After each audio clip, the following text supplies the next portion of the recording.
Police ने इसको पकड़ लिया। पुलिस कह रही है गन क्यों खरीदे हो? तो कहता है सेल्फ डिफेंस, सेल्फ डिफेंस के लिए खरीदा है। हो सकता है ए ने एसिड खरीदा हो। एसिड क्यों खरीदे हो? टॉयलेट क्लीन करने के लिए खरीदे। तीसरी चीज, ए ने क्या किया? नाइफ खरीदा है बहुत बड़ा, मारने के लिए ही खरीदा है, लेकिन प्रूव नहीं कर सकते। ए कह सकता है मैं तो बुचर हूं, मैंने मीट काटने के लिए नाइफ खरीदा है। So therefore generally preparation is not punishable. Why? Because पहली चीज, law does not has mechanism to determine the actual cause for purchasing any object। इसको मैं समझाता हूं, मैं कहता क्या हूं, ये क्यों पनिशेबल नहीं है, इसको हिंदी में बताता हूं। विधि के पास यह ज्ञात करने का कोई आधार नहीं है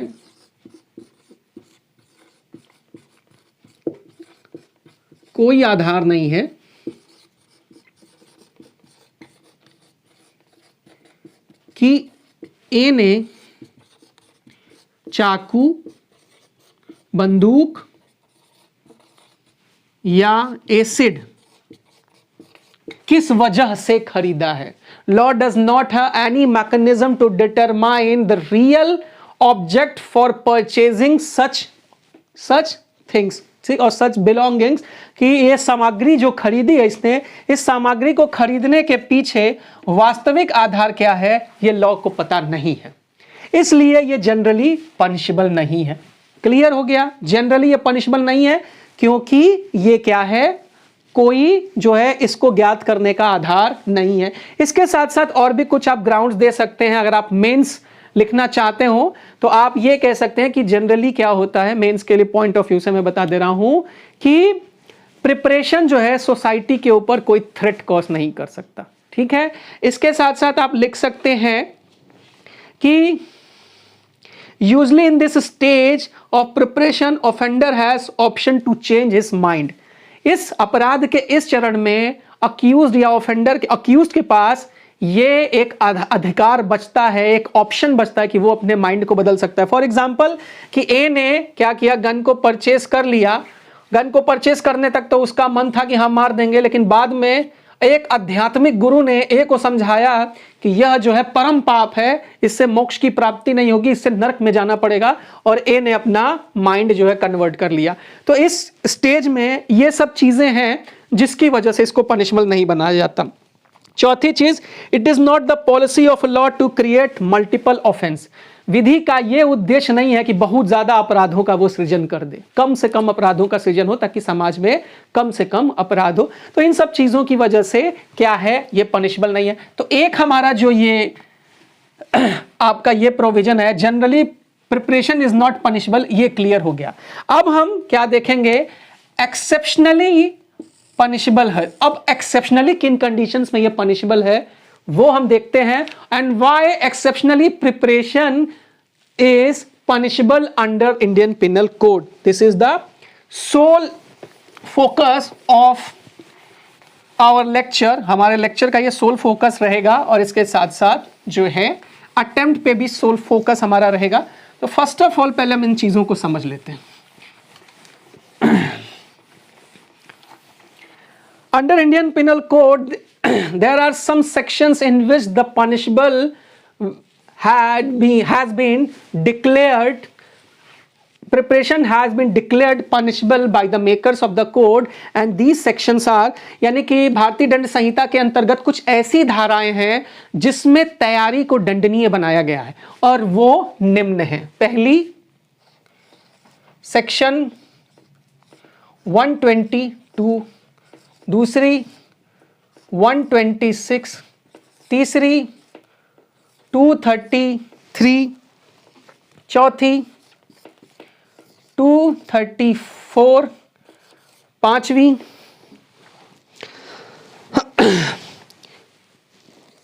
399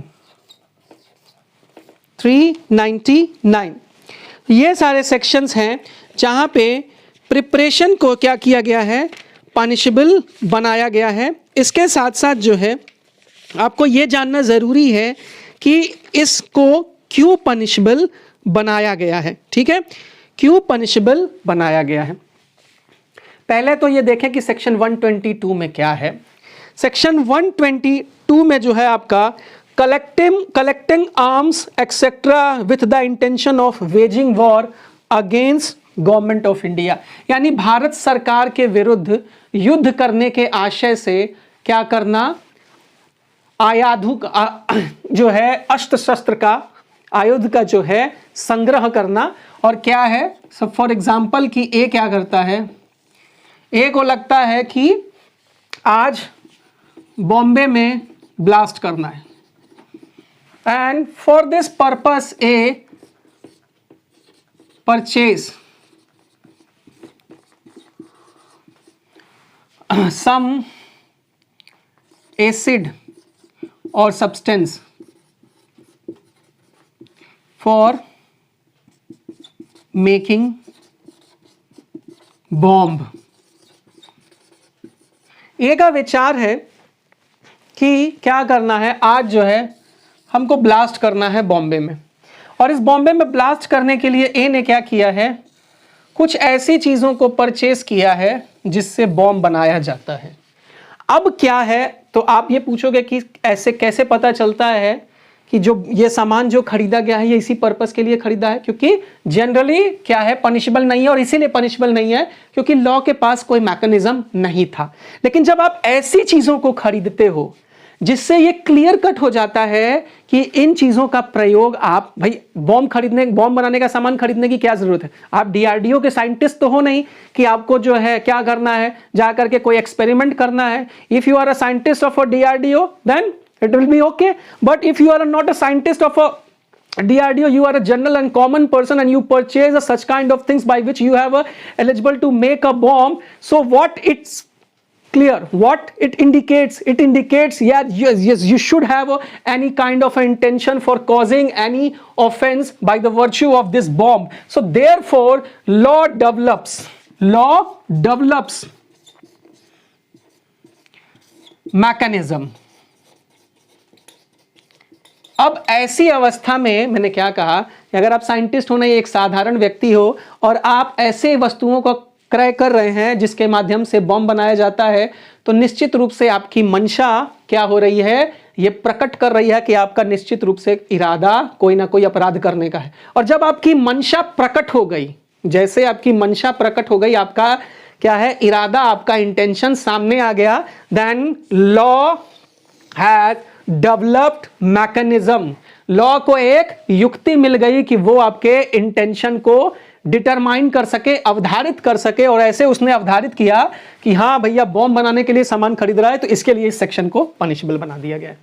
ठीक है, इसी तरह से भारत सरकार के विरुद्ध, भारत सरकार से मित्रता का संबंध रखने वाले किसी राज्य में, ये क्या है, काउंटर फिटिंग,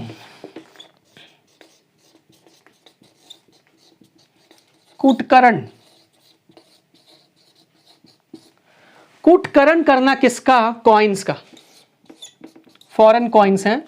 अब इफ एनीवन परचेस्ड और sell any kind of machine which will be helpful for the purpose of counterfeiting of coins. अब हम क्या कर रहे हैं, एक ऐसी मशीन बना रहे हैं जिससे हम रिजर्व बैंक के सिक्के को छाप सकते हैं, या ऐसे मशीन को बेच रहे हैं जिससे रिजर्व बैंक के जो है सिक्के को छाप सकते हैं। तो भैया ऐसी मशीन खरीदना या बेचने से क्या हो रहा है, ये क्लियर कट पता चल जा रहा है कि ये क्राइम ही करने के लिए, क्योंकि क्या जरूरत है, एक कॉमन मैन को अपने घर में सिक्के की मशीन खरीद के लाने की क्या जरूरत है, उसको क्या जरूरत है, वो कॉइन छापेगा, वो कॉइन इशू करेगा, नहीं करेगा। तो when you purchased such kind of machines by which you have eligible to issue the coins, और छाप सकते हो coins, then the law develop a mechanism for determining your intention, and therefore this section shall be punishable under Indian Penal Code. So what I was say in this condition, law develop mechanism to determine the intention of a human being, and therefore section 233 is punishable, and this is also established, then exceptionally it is punishable. क्या है 233 में counter fitting, यानी कि coins की कुटरचना करने के लिए जब आप किसी मशीन को खरीदते हैं या बेचते हैं, तो ये मशीन को खरीदने और बेचने का काम ऐसा काम है जिससे ये क्लियर हो जाता है कि आप कोई ना कोई क्राइम ही करोगे, क्योंकि कोई भी जनरल प्रूडेंस का आदमी अपने घर में क्यों जो है सिक्के बनाने की मशीन को खरीद के लेके आएगा। तो जैसे ही आप सिक्के बनाने की मशीन को खरीद के ले आते हो, या आप मटेरियल्स को जो है जिससे आप सिक्का बना सकते हो, उन मशीन्स मटेरियल्स को लेकर के आते हो, एंड लॉ को आप एक मैकेनिज्म देते हो, एक युक्ति देते हो, जिससे वो आपके दिमाग में जो चल रहा है उसको डिटरमाइन कर सके, अवधारित कर सके, और जैसे ही अवधारित कर लेती है वैसे ही लॉ के पास क्या आता है, राइट आ जाता है कि वो आपको पनिशबल करे, और इसकी वजह से धारा 233 पनिशबल है। Same thing is also mention under section 234 sorry, under section 234 counterfeiting of Indian coins, भारतीय सिक्कों का कुटकरण।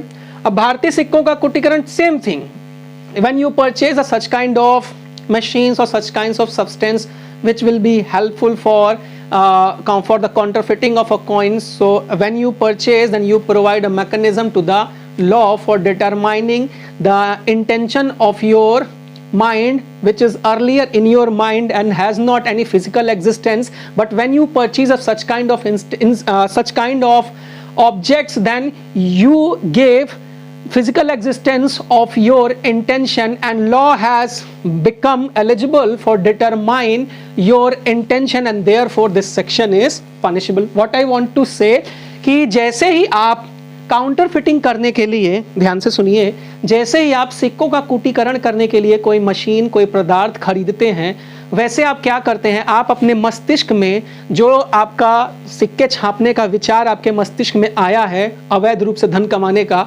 उसको आप एक भौतिक स्वरूप देते हैं।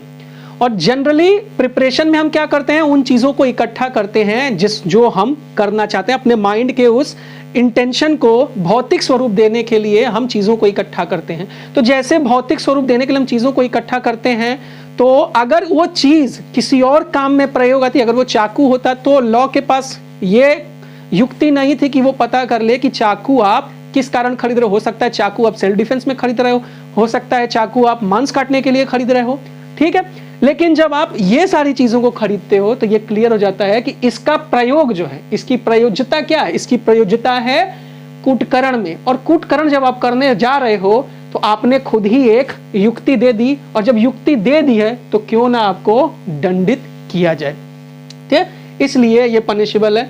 और यहाँ पे आपका डकैती का जो है, ठीक है, कि डकैती करने के प्रयास में आप करते हो तो पनिशेबल, आपको डकैती करने के लिए आप इकट्ठा किए हो, आप सर पे जो है, सर पे कह रहे हैं, किसी के घर पे बड़ी सी रस्सी फेंक दियो, पीछे से रस्सी के सहारे चढ़ोगे, तैयारी कर रहे हो, तो वो पनिशेबल है। समझ में आ गया होगा। मुझे लगता है कि प्रिपरेशन क्यों पनिशेबल है और क्यों पनिशेबल नहीं है, ये आपको क्लियर कट समझ में आ गया हो।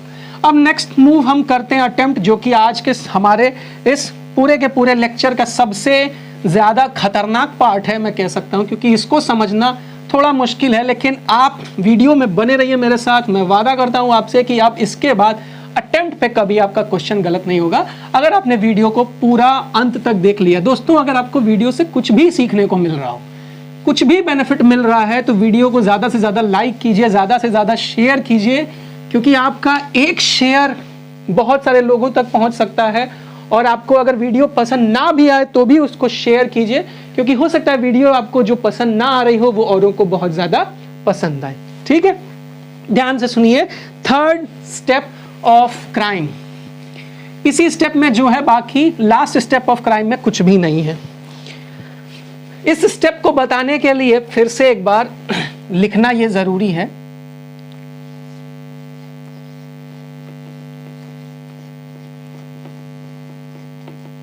कंटेम्पलेशन, प्रिपरेशन,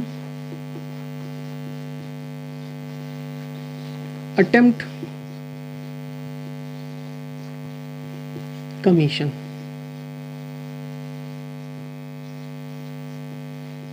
देखिए, इन दो को हम समझ चुके हैं, हम इन दोनों को समझना है। ये दोनों एक दूसरे के विरोधाभासी हैं। They both are contradictory which each other. ये होगा तो ये नहीं होगा, ये होगा तो ये नहीं होगा। बहुत ध्यान से समझ लीजिए, इस स्टेटमेंट को दिमाग में रख लीजिएगा कि वेयर अटेम्प्ट जहां पे होगा वहां पे कमीशन नहीं होगा, जहां पे कमीशन होगा वहां पे अटेम्प्ट नहीं होगा। Means the attempt and the commission both are contradictory with each other. इतना दिमाग में रखिए। अब शुरू करते हैं अटेम्प्ट को।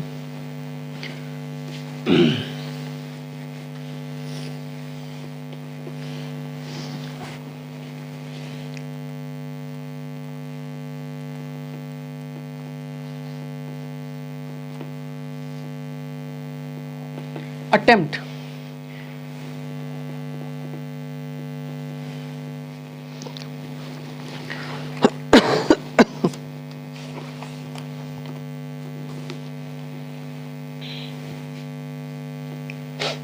अटेम्प्ट यानी कि प्रयास या प्रयत्न।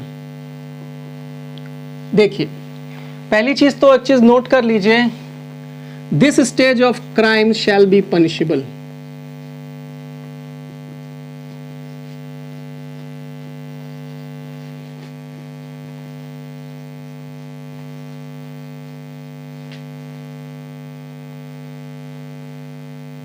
ठीक है, अपराध का यह चरण जो है दंडनीय है।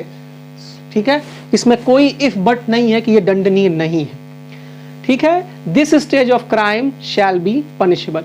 और इसके पनिशेबल का जो प्रोविजन है वो दो तरीके से काम करता है। एक तो आपका है स्पेसिफिक, यानी कि विशिष्ट धाराओं में, जैसे 307, 308, 309 एक्सेट्रा। ठीक है, और एक है जनरल नेचर का, जो हर क्राइम को पनिशेबल डिक्लेयर करता है, हर अटेम्प्ट को डिक्लेयर करता है, वो है 511। ठीक, अब इस अटेम्प्ट को समझने के लिए हमें पहले इसके एसेंशियल एलिमेंट्स को समझना होगा। बहुत ध्यान से सुनिएगा। एसेंशियल एलिमेंट अगर आपने समझ लिया तो आप डेफिनेटली जो है इसको समझ ले जाओगे।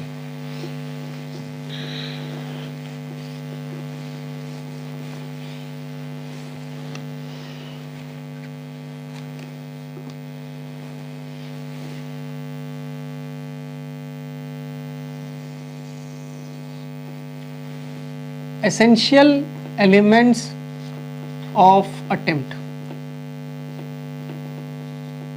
अब प्रयत्न के आवश्यक तत्व। पहला, बहुत ध्यान से सुनिएगा, causing an act towards the commission of crime।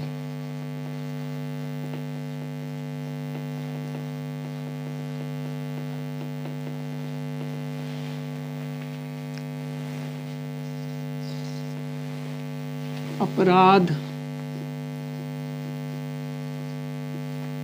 कारित करने की दिशा में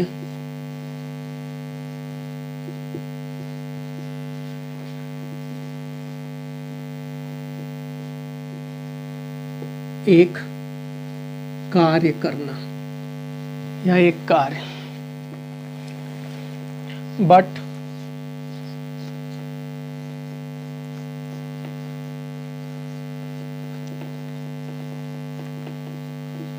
actual commission of crime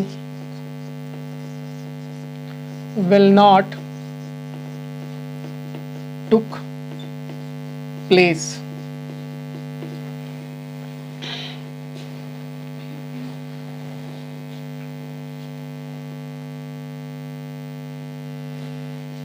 due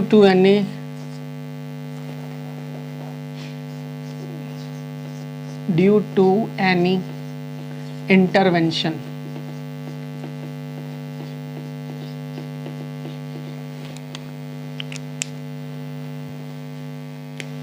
किंतु ऐसा अपराध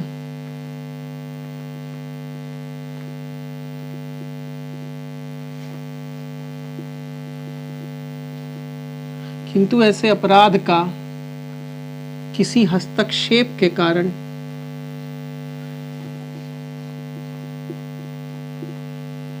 हस्तक्षेप के कारण पूरा ना होना।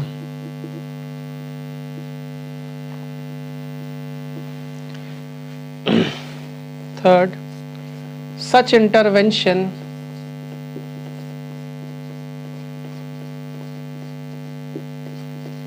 is either internal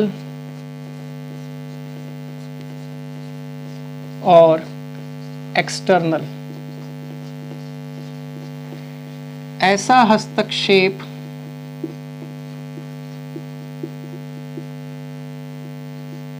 या तो आंतरिक होगा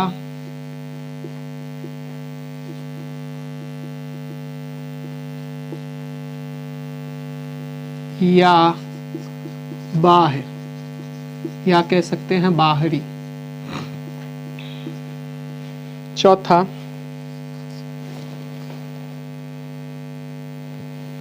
such intervention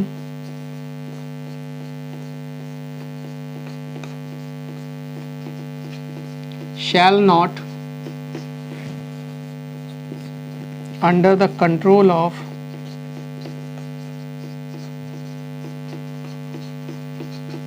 accused। ऐसा हस्तक्षेप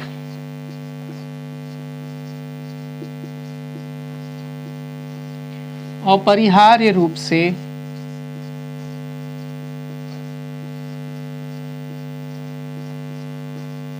अभियुक्त के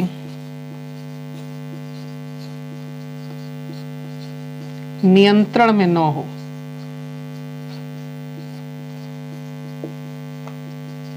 बहुत ध्यान से देखिएगा, फिर एक बार रिपीट कर रहा हूं। Causing an act towards the commission of crime, अपराध कारित करने की दिशा में कार्य करना। But actual commission of crime will not और डज नॉट टुक प्लेस, किंतु ऐसा अपराध का किसी हस्तक्षेप के कारण पूरा ना हो पाना। Third, such intervention is either internal और एक्सटर्नल, ऐसा हस्तक्षेप या तो आंतरिक होगा या बाहरी या बाह्य। चौथा, such intervention shall not under the control of accused, ऐसा हस्तक्षेप अपरिहार्य रूप से अभियुक्त के नियंत्रण में नहीं होगा। अब इसको मैं मिटा दे रहा हूं, ठीक है, और आप इस चीज को नोट कर लीजिएगा। और अब मैं आपको एग्जाम्पल के थ्रू समझाता हूं, बहुत ध्यान से समझिएगा।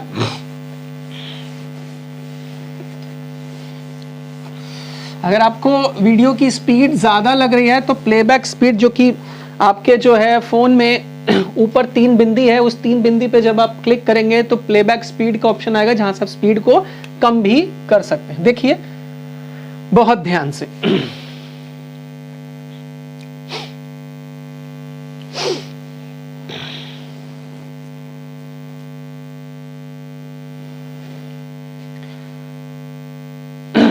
पहले एक चीज और बता देते हैं, इंटरनल इंटरवेंशन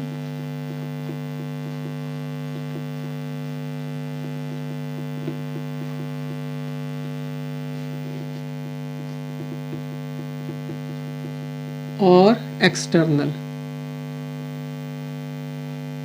इंटरवेंशन क्या हो सकता है, मतलब आंतरिक हस्तक्षेप क्या हो सकता है, योग्यता की कमी,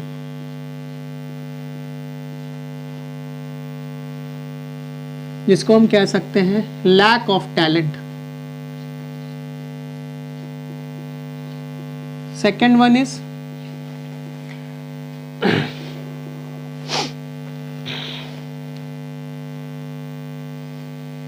मिसिंग टारगेट,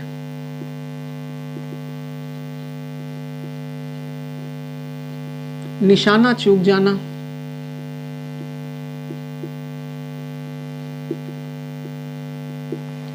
थर्ड चीज, अनुमान न कर पाना, बहुत सारी चीजें हो सकती हैं। एक्सटर्नल क्या हो सकता है, किसी वस्तु का सामने आ जाना,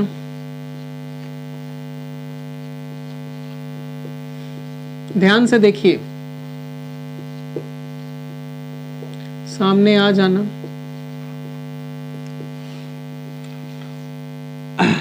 गुड मेडिकल केयर,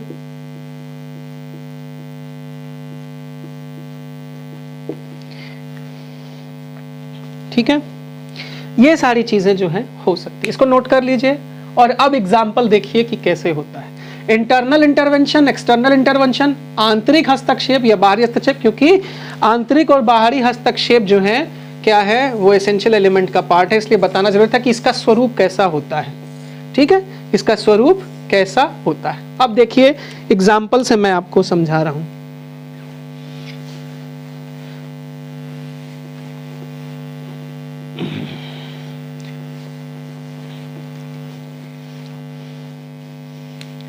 ए जो है,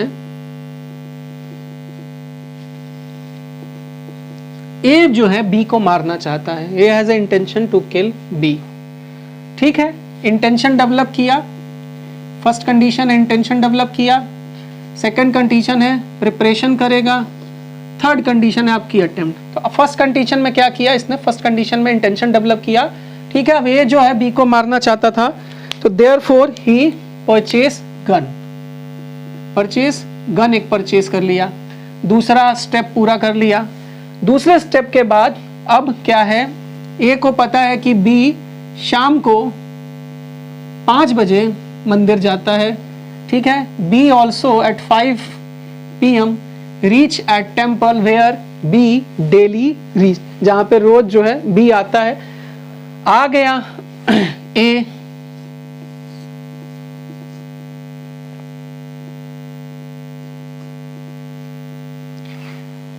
बी, ए फायर बुलेट, बुलेट जाती है, ए फायर्स बुलेट, अपनी मशीन गन से फायर कर रहा है बी के ऊपर, और तभी अचानक से यहां से एक बस वाला बस लेकर के सामने आ जाता है। ध्यान से देखिए, एक बस वाला बस लेकर सामने आ जाता है, और क्या होती है, इस बस से बुलेट टकरा करके इस तरफ मुड़ जाती है। अब ये अटेम्प्ट है या नहीं है, क्यों, पहले तो चीज ये कि कमीशन नहीं है। मैंने क्या कहा था कि attempt and commission both are the contradictory with each other, यानी कि प्रयत्न और अपराध का पूर्ण होना एक दूसरे के विरोधाभासी हैं, एक दूसरे के साथ नहीं हो सकते। तो अगर अपराध पूर्ण नहीं हुआ है तो क्या हुआ है, ये इस वजह से क्योंकि बस आ गई। अब इसको हम एसेंशियल एलिमेंट से तुलना करते हैं, causing an act towards the commission of crime, यानी अपराध कारित करने की दिशा में एक काम करना। तो ये जनाब जैसे ही जो है इन्होंने फायर किया है, ये अपराध कारित करने की दिशा में आगे बढ़ गए। दूसरी चीज, but actual commission of crime will not took place due to any intervention, जिसको हमने हिंदी में बताया था हस्तक्षेप, यानी कि अपराध वास्तविक रूप से इस कारणवश कारित नहीं हो पाया क्योंकि कोई हस्तक्षेप आ गया। यानी कि क्या हस्तक्षेप आया है, ये बस आ गई। तीसरी चीज, सच इंटरवेंशन इज आइदर इंटरनल और एक्सटर्नल। तो ये किस तरह का है, किस तरह का है इंटरवेंशन, ये है एक्सटर्नल। ये इसकी कमी से नहीं हुआ है, ये इस वजह से हुआ है क्योंकि ये बस यहां पे आ गई। तो एक जो है क्या हुआ, एक्सटर्नल है intervention, and such intervention shall not under the control of accused. अब ये जो हस्तक्षेप हुआ है, ये जो बस आई है, मतलब कि ऐसा हस्तक्षेप अभियुक्त के नियंत्रण में नहीं होना चाहिए। तो ये जब बस यहां आ गई है तो इसके क्या नियंत्रण में है, ये बस इसके नियंत्रण में नहीं है। इसके नियंत्रण में क्या है, इसको हम अगले एग्जाम्पल में देखेंगे। तो पहला एग्जाम्पल क्या है कि ये जो है साहब बस आ गई और बस के आने की वजह से बुलेट दूसरे तरफ मिल गई, तो ये क्या है, this is attempt, this is attempt. चारों एसेंशियल एलिमेंट मिल रहे हैं और ये भी मिल रहा है कि such intervention shall not under the control. जैसे ही बुलेट यहां से निकली, समझिएगा, जैसे ही बुलेट निकली, जैसे ही तीर कमान से निकल गया, बुलेट निकल गई, अब वापस तो ले नहीं सकते, तो वापस तो ले नहीं सकते। अब ये कंडीशन जो है कंट्रोल में नहीं है इनके, ये कंट्रोल हम नहीं कर सकते हैं। अब किसी इस वजह से कंट्रोल हुआ है, मतलब कि ऐसी कोई युक्ति नहीं इनके पास है कि अब ये अपनी बुलेट को जो है तेजी से दौड़ करके पकड़ लें। कोई फिल्म का हीरो ही ऐसा कर सकता है, तो हमें वो चीज समझना है। अब ये अपनी बुलेट को नहीं पकड़ सकते, इसलिए क्या है, चारों एसेंशियल एलिमेंट पूरे हो रहे हैं और इसलिए ये अटेम्प्ट है। ठीक है, दूसरे एग्जाम्पल को हम देखते हैं, जो आप क्रिश फिल्म अगर आपने देखी हो, उससे मैं लेकर के आया हूं आपके सामने। क्रिश फिल्म,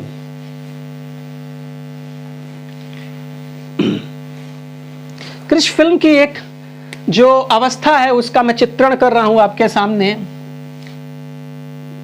ये है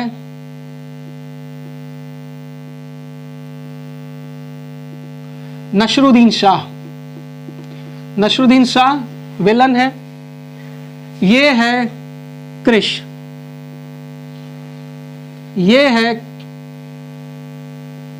कृष का पिता बूढ़ा बुजुर्ग सा, और ये है प्रियंका चोपड़ा। एक के हाथ में एक गन है, देखिएगा ध्यान से देखिए। ए फायर करता है, एक बुलेट इधर, ये बुलेट इधर जा रही है, एक बुलेट इधर फायर करता है, 2 बुलेट फायर करता है बारी बारी से। और के जो है कृष है, कृष चूंकि सुपरमैन है, ये सुपरमैन की कंडीशन है, मैं बता रहा हूं आपको, इसको दोनों को बचाना है। तो कृष क्या करता है, इसके हाथ में एक ऑक्सीजन सिलेंडर होता है, इस ऑक्सीजन सिलेंडर को ये फेंकता है इस तरफ, और खुद जो है यहां आता है। यानी कि ये गोली, जो ये गोली निकली थी, ये कृष यहां आ गया तो इसको लग गई, कृष को। ये गोली जो इसने फेंकी थी, ये सिलेंडर से टकराती है और इधर मुड़ जाती है। अब इसको इवैल्यूएट करते हैं, ये अटेम्प्ट है कि नहीं है। Causing an act towards the commission of crime, अपराध कारित करने की दिशा में काम करना। तो अपराध करने की दिशा में जैसे ही गोली छूटी, अपराध करने की दिशा में काम हो गया। एक्चुअल कमीशन नहीं हो पा रहा है ड्यू टू एनी इंटरप्शन, एक हस्तक्षेप है। क्या हस्तक्षेप है भाई, मारना था इनके पिताजी को, ये हस्तक्षेप हो गया, कृष सामने आकर के खड़ा हो गया। अब ये मत पूछ लीजिएगा आप कि कृष को गोली लग गई तो कोई ऑफेंस होगा कि नहीं, क्योंकि वो मैं नहीं बता रहा, मैं बता रहा हूं कि अटेम्प्ट क्या है। वो तो कृष को लगी गोली तो ऑफेंस तो है ही, ठीक। तो अटेम्प्ट हो गया क्योंकि एक क्या है, इंटरवेंशन है, कृष सामने आ गया। दूसरा जो इंटरवेंशन क्या हुआ, ये ऑक्सीजन सिलेंडर आ गया सामने, जिसकी वजह से। तो ये कैसा है, ये भी एक्सटर्नल है, ये भी एक्सटर्नल है, ठीक है। और ये कंट्रोल में भी नहीं है क्योंकि बुलेट अब निकल चुकी है। और इंटरवेंशन कंट्रोल में होने का मतलब है कि हमने जो कर दिया है उसको हम वापस आ सके, वापस ला सके। कंट्रोल में नहीं है तो ये आपका एक्सटर्नल इंटरप्शन। अब इंटरनल इंटरप्शन की बात करते हैं। 2 एग्जांपल इंटरनल इंटरप्शन के देखेंगे। दोस्तों अगर आपको मजा आ रहा है तो वीडियो को लाइक कीजिए, ज्यादा से ज्यादा सब्सक्राइब कीजिए, अपने शेयर कीजिए, एलएलबी के बच्चों में शेयर कीजिए, जो प्रिपरेशन कर रहे हैं उनको भी शेयर कीजिए, जिनका कॉन्सेप्ट नहीं क्लियर है आपके फ्रेंड्स में सबको शेयर करिए, क्योंकि देश के विकास में ही मेरा खुद का विकास है और मेरा पर्पस भी यही है। इतनी मेहनत जो है, ये एक लेक्चर बनाने में कम से कम 5 से 6 घंटे का वक्त जाता है, प्रिपेयर करना पड़ता है, बनाना पड़ता है, एडिट करना पड़ता है, पब्लिश करना पड़ता है, और इसके पीछे कुछ भी हासिल नहीं होता, सिर्फ खुशी के। तो ये खुशी के लिए है। अगर आप भी इस लेक्चर से खुश हैं तो दिल से इसको लाइक कीजिए, दिल से शेयर कीजिए। देखिए अगला जो एग्जाम्पल है मैं आपके सामने करता हूं। अब ये है आपका इंटरनल इंटरप्शन। इंटरनल यानी कि आंतरिक हस्तक्षेप का, बाह्य हस्तक्षेप हमने देख लिया, आंतरिक हस्तक्षेप को हम देखते हैं। ए जो है ये ए है, ये बी है।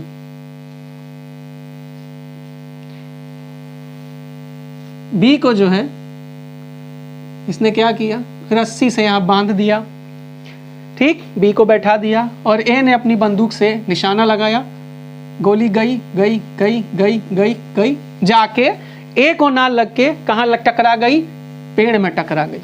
क्या हुआ, कमीशन नहीं हुआ। कमीशन नहीं हुआ इसका मतलब अटेम्प्ट हुआ, क्योंकि both are contradictory of each other. अब यहां पे जो गोली टकराई है ये किस तरह का इंटरवेंशन है, किस तरह का हस्तक्षेप है, ये है आपका इंटरनल। और इंटरनल कैसा है, योग्यता की कमी। योग्यता की कमी, आईसाइट वीक हो सकती है, ठीक है, lack of talent.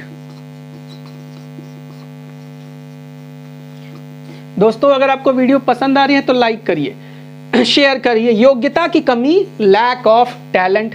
Lack of talent, भाई इसका टैलेंट नहीं था, इसकी आंख खराब थी, निशाना यहां लगाना था, यहां चला गया निशाना। ये पूरी हुई, causing an act towards the commission of crime, yes, but an actual commission of crime to not took place due to an interruption. एक हस्तक्षेप हुआ, किस तरह का हस्तक्षेप है, आंतरिक। इन्हीं जनाब के अंदर कमी थी, आंख खराब थी, हाथ कांप रहे थे, निशाना नहीं लग पाया। और क्या है, such interruption is not under the control of accused. इनके कंट्रोल में भी नहीं है, इनके कंट्रोल में भी ये स्थिति नहीं है, क्योंकि गोली जो है बाहर निकल चुकी है, तीर कमान से छूट चुका है, वापस नहीं आ सकता। तो इंटरनल देख लिया। अब इंटरनल का एक और एग्जाम्पल दिखाता हूं आपको। समझिए कि ये एक महिला है, ये एक कुआं है। महिला जो है कुएं की तरफ दौड़ी, ये कहते हुए, या ये ना भी कहे, ये कहते हुए दौड़ी, चलिए ये कहते हुए दौड़ी कि मैं कूद के जान दे दूंगी। और जब ये महिला यहाँ आती है, सुनिएगा, जब ये महिला यहाँ आती है, इतनी जोर से इसने छलांग लगाई कि ये कुएं के इस पार आकर के गिर गई। सुनने में बहुत हंसने वाला है, बट सुनिए, इतनी जोर से इसने छलांग लगाई कि कुएं में कूदने के लिए जज नहीं कर पाई, हाई जंप करने लगी और कुएं के इस तरफ आकर के गिरी। ये क्या है? ये भी इंटरनल इंटरप्शन है। इंटरनल इसलिए है क्योंकि इसकी अपनी कमी है, ये जज नहीं कर पाई, उसकी किसी प्रॉब्लम की वजह से ये जज नहीं पाई, तो ये इंटरनल इंटरप्शन है। तो ये दोनों इंटरनल इंटरप्शन के मैंने आपको एग्जाम्पल दिए। अब वो एग्जाम्पल देते हैं जहां से क्वेश्चन बनते हैं जो परेशान करते हैं। वैसे क्वेश्चन यहां से भी बनते हैं। ये जो लास्ट वाला एसेंशियल एलिमेंट है, अगर ये आपने समझ लिया तो आपकी प्रॉब्लम शॉर्ट आउट।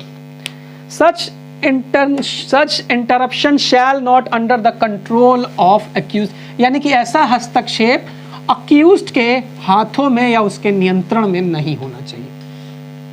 देखिए,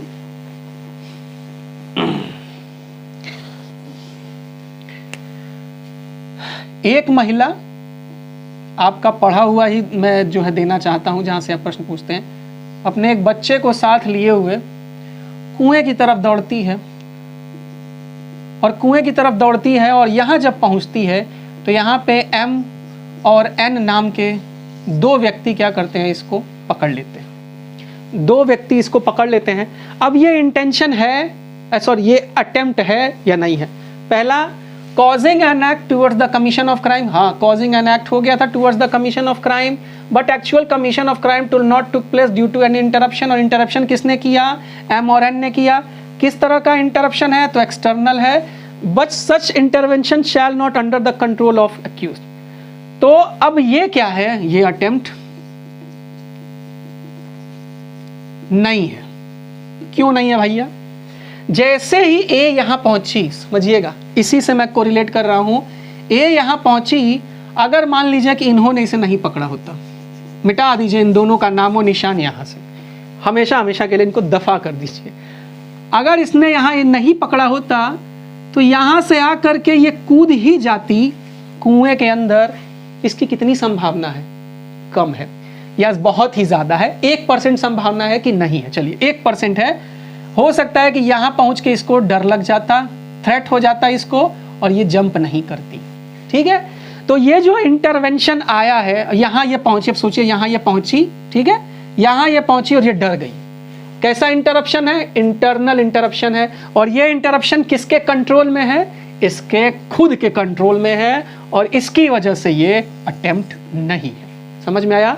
ये इंटरप्शन जो है, ये जो हस्तक्षेप हुआ है, ये इसके कंट्रोल में है, इसको कंट्रोल कर सकते, ये अपनी वजह से किया है, और इस चीज को कंट्रोल करने का भी उसके पास समय है, अपने विचार को उसको बदलने का समय है। कुएं में कूदने से 1 सेकंड, कुएं में उस स्थिति तक जैसे इस परिस्थिति इसके नियंत्रण से बाहर हुई, जैसे ही ये कूदी, परिस्थिति इसके नियंत्रण से बाहर हो जाएगी, तीर कमान से छूट जाएगा, गोली निकल चुकी होगी, वापस नहीं आएगी, और तभी जो होगा अटेम्प्ट होगा, क्योंकि चौथा एसेंशियल एलिमेंट फुलफिल नहीं हो रहा है। जैसे ही कंडीशन इसके कंट्रोल से बाहर होगी, चौथा एसेंशियल एलिमेंट कंप्लीट हो जाएगा और अटेम्प्ट हो जाएगा। लेकिन चूंकि अभी इसके पास बहुत ज्यादा समय है, हो सकता है ये कूदे ना कूदे, इसकी वजह से ये अटेम्प्ट नहीं है। ठीक है, ये हो सकता है। चलिए मान लीजिए फिर वही चीज, ये दौड़ी और यहां आकर के रुक गई, स्टॉप हर सेल्फ। अटेम्प्ट है? नहीं है। क्यों नहीं है? क्योंकि इंटरवेंशन जो हुआ है वो अपनी वजह से हुआ, इंटरनल है, ठीक है, और भी जगहों में था इंटरनल, लेकिन ये अपने कंट्रोल में है, ये अपने कंट्रोल में है, और इसकी वजह से ये क्या है? अटेम्प्ट नहीं है। अब आप अक्सर देखते हैं क्वेश्चन पूछा जाता है, ए जो है बी के घर में जाता है चोरी करने के इंटेंशन से, और उसकी गरीबी देख करके उसके घर में या उसकी तिजोरी में पैसा छोड़ के आ जाता है। इसी को देखें, ए जो है बी के घर गया चोरी करने के लिए, इसके घर में इंटर कर लिया, जैसे इंटर किया इसने एक क्राइम कर दिया। कौन सा? आपका 441 का क्राइम कर लिया। ठीक है, 441 का इसने जो है क्राइम कर लिया, आपराधिक अतिचर, क्रिमिनल जो है क्रिमिनल ट्रेसपास का जो है ऑफेंस कर लिया। अब इसके घर में गया, इसकी तिजोरी को खोला, जैसे इसने तिजोरी खोली देखा कि है ही कुछ नहीं। तो जब कुछ नहीं है तो क्या है, वो इंटरप्शन है। किस तरह का?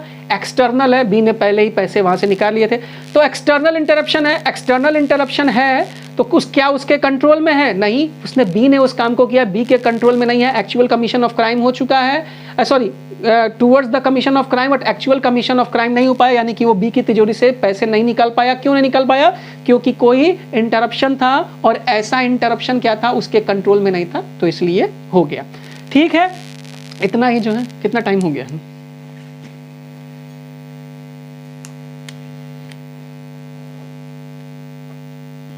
ठीक है, तो ये चीज है। एक आपको और जो है क्वेश्चन आपसे पूछा जाता है अक्सर, बस थोड़ा सा और है, समझ लीजिए, फिर जो है आगे शायद मिले ना मिले आपको, वीडियो तो अवेलेबल रहेगी, आप जब चाहे तब देख सकते हैं। ठीक है, तो ये स्थिति है causing an act towards the commission of crime. और जो है अब जो है आप देखते हैं कि ए ने जो है, ठीक, ए बी को पॉइजन देना चाहता है, जिसकी वजह से ये प्रॉब्लम आपसे अक्सर पूछी जाती है। ए सी को देता है, सी इस, अब इसको जो है सी लेकर के आगे बढ़ रहा है और सर्व कर दिया। तो जैसे ही सर्व कर दिया है वैसे ही ये अटेम्प्ट हो जाता है। जब तक इसको दिया हुआ है ये अटेम्प्ट नहीं। क्यों? क्योंकि सी हो सकता है अपने जो है मूड को चेंज कर दे, जो इंटरप्शन हो जाएगा कि अपना मूड हम चेंज कर दें, वो उसके कंट्रोल में है, इसलिए ये क्या है, नहीं है अटेम्प्ट। और अगर इसने सर्व कर दिया है तो भी कंडीशन उसके पास है कि वो मना कर दे, अरे मत खाइएगा, इसमें जहर है, लेकिन इसके बावजूद भी इसको डिटरमाइन किया गया है कोर्ट ने, एक केस है, इस पे प्रॉब्लम आपसे पूछी जाती है, तो इसको जो है अटेम्प्ट मान लिया गया। अब एक ही प्रॉब्लम जो सबसे ज्यादा बनती है इम्पॉसिबिलिटी को लेकर के। देखिए 4 तरह की थियरीज हैं अटेम्प्ट को लेकर के। Proximity theory,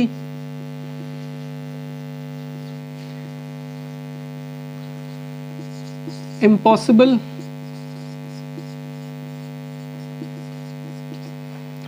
proximity theory, theory of impossibility, object theory and on the job theory. Object theory, चौथा on the job theory.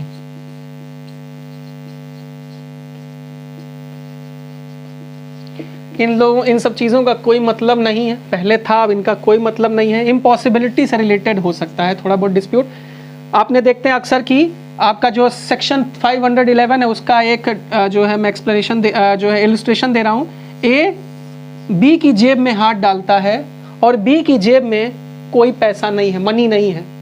तो मनी नहीं है तो ये क्या है भाई, इसके जब जेब में पैसा ही नहीं है तो ये इम्पॉसिबल होना चाहिए। इम्पॉसिबल थियरी के हिसाब से ये पनिशमेंट नहीं होना चाहिए, लेकिन इंडिया में ये अप्लीकेबल नहीं है। ठीक है, इंडिया में क्या है, ये पनिशेबल हो जाएगा। क्यों हो जाएगा? Causing an act towards the commission of crime है, हाँ है। एक्चुअल कमीशन ऑफ क्राइम क्यों नहीं हो पाया? Due to any interruption. वो इंटरप्शन कैसा था? ए के कंट्रोल में नहीं था, क्योंकि बी के जेब में पैसा नहीं है तो उसमें ए आ गया। तो ए का इंटेंशन क्लियर हो गया, कॉजिंग एन एक्ट जो है क्लियर हो गया। और जब सारी चीजें क्लियर हो गई तो क्यों ना उसको पनिशमेंट किया जाए। तो इसीलिए इम्पॉसिबिलिटी थियरी को भी क्या किया गया है, इंडिया में पनिशेबल बनाया गया है। आपके 511 का इलस्ट्रेशन ही जो है वो यही है। ठीक है, तो इम्पॉसिबिलिटी को असंभवता से कोई लेना देना नहीं है। एक अवस्था है, जैसे आप देखते होंगे एक प्रॉब्लम अक्सर आपसे पूछी जाती है। अब चूंकि जो पुरानी प्रॉब्लम्स डिसाइड है उसका तो आंसर जो कमीशन है आपसे उसी हिसाब से पूछता है। प्रॉब्लम पूछी जाती है कि ए बी को मारने के लिए क्या करता है, चीनी को आर्सेनिक समझ के खिला देता है। चीनी खाने से बी की मृत्यु नहीं हुई। तो क्या ए ने अटेम्प्ट किया? इसका आंसर है नो, ए ने अटेम्प्ट नहीं किया। क्यों नहीं किया? हालांकि कायदे से ये होना चाहिए था, लेकिन नहीं है, क्योंकि उसके पीछे क्या है, इम्पॉसिबिलिटी की थियरी है। इम्पॉसिबिलिटी की थियरी है, और इम्पॉसिबिलिटी थियरी में 2 चीजों को आपको ध्यान में रखना है, एब्सोल्यूट इम्पॉसिबिलिटी और रिलेटिव इम्पॉसिबिलिटी। जहां एब्सोल्यूट इम्पॉसिबिलिटी है वहां पे क्या होता है, नहीं होता, ये अभी तक का है। हालांकि कोर्ट्स के पास अपनी डिस्क्रिशनरी पावर है, वो चाहे तो एसेंशियल एलिमेंट को ध्यान में रखते हुए, भाई जब हाथ डालेंगे पॉकेट में, जेब में, तो एब्सोल्यूट इम्पॉसिबिलिटी है, नहीं होता, लेकिन उसको बनाया गया है। रिलेटिव इम्पॉसिबिलिटी क्या है कि मान लीजिए हमने आर्सेनिक दिया, ठीक है, लेकिन उसका डोज जो है इतना कम दिया कि डेथ नहीं हुई। मतलब ए administered arsenic to B for causing death, but the dose of arsenic is bit low for causing the offense or for causing the death of B. So this is relative impossibility. हो सकता था, impossibility थी, impossible इसमें क्या है, मात्रा चूंकि कम है इसकी वजह से नहीं हुआ, तो ये इसको कहते हैं रिलेटिव इम्पॉसिबिलिटी। तो जहां रिलेटिव इम्पॉसिबिलिटी का मामला आता है वहां तो अटेम्प्ट बनता है, लेकिन इम्पॉसिबल एब्सोल्यूट अगर है तो नहीं होता। हालांकि आप अगर इलस्ट्रेशन को देखें सेक्शन 511 के, तो आपको लगेगा कि वो एब्सोल्यूट जो है, एब्सोल्यूट इम्पॉसिबिलिटी पे है, लेकिन इसके बावजूद भी उसको पनिशेबल बनाया गया है। ठीक है, तो ये पूरा सारा का सारा खाका था। और जब क्या होता है, जब अटेम्प्ट नहीं होता तो होता है कमीशन। ठीक, तो अटेम्प्ट नहीं होता तो होता है कमीशन। अब इन चारों एसेंशियल एलिमेंट्स को कुछ क्राइम्स हैं जो चारों एसेंशियल एलिमेंट, जो तीन कह सकते हैं, बेसिकली चार नहीं, तीनों एसेंशियल एलिमेंट जब फुलफिल हो जाते हैं तभी जो है ऑफेंस बनता है। लेकिन कुछ ऐसे ऑफेंस हैं जो 1 या 2 पे ही, प्रिपरेशन पे ही पनिशेबल हैं या फिर पहले ही पनिशेबल है, तो उनको हम कहते हैं इनकोहेट ऑफेंसेस। और अटेम्प्ट जो है इनकोहेट ऑफेंस है, इनकोहेट ऑफेंस है, जिसको हिंदी में कहते हैं अपूर्ण अपराध। 3 है अटेम्प्ट, दूसरा कॉन्स्पिरेसी, तीसरा है अबेटमेंट। ठीक है, अटेम्प्ट, कॉन्स्पिरेसी और अबेटमेंट, प्रयत्न, षड्यंत्र और दुष्प्रेरण का जो अपराध है वह क्या है, वो है आपका एक इनकोहेट ऑफेंस। तो ये पूरा का पूरा लेक्चर था दोस्तों। अगर आपने पेशेंस बनाकर अभी तक लेक्चर देखा है तो मैं निश्चित तौर पर आपको एश्योर्ड कर रहा हूँ कि डेफिनेटली आपको सीखने को मिला होगा। आप एसेंशियल एलिमेंट्स को कभी भी ध्यान में रख करके केस को सॉल्व करिएगा, आपका डेफिनेटली जो है क्वेश्चन गलत नहीं होगा। ठीक है, मेरे साथ तब तक के लिए वीडियो में बने रहने के लिए आपको बहुत बहुत शुक्रिया, और मेरी तरफ से आपको आने वाली परीक्षाओं की बहुत बहुत शुभकामनाएं। बहुत बहुत शुक्रिया।